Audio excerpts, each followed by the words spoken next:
Carlo Ancelotti হচ্ছেন ব্রাজিলের coach. অবশেষে রিয়াল মাদ্রিদের কোচ কার্লো আনচেলত্তিকে নিয়ে সব জল্পনা কল্পনার ইতি টানলেন ব্রাজিল ফুটবল ফেডারেশন।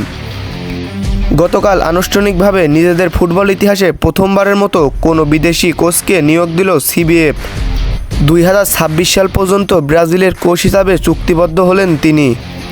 ব্রিটিশ গণমাধ্যম বিবিসি এবং ইতালিয়ান সাংবাদিক ফাব্রিজিও রোমানো জানান, 65 বছর বয়সী এই ইতালিয়ান ব্রাজিলের কোচ হিসাবে আনুষ্ঠানিক পথ চলা শুরু হবে 26 মে থেকে। আনচেলত্তিকে জুন মাস থেকেই পুরোদমে নিজেদের জাতীয় দলের ডাগআউটে পাবেন ভিনিসিয়াস রদ্রিগোরা। আনচেলত্তির ক্যারিয়ারে এটাই প্রথমবারের মতো কোনো আন্তর্জাতিক দলের দায়িত্ব গ্রহণ হতে চলেছে। তবে এর আগে ক্লাব পর্যায়ে সুবিশাল অর্জন তার। ফুটবলে একমাত্র কোচ হিসাবে ইউরোপের শীর্ষ 5 লিগের সবকটিতেই জিতেছেন শিরোপা।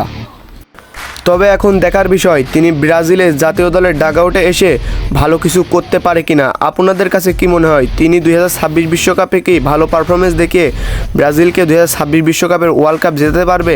কমেন্ট করে জানিয়ে দিন।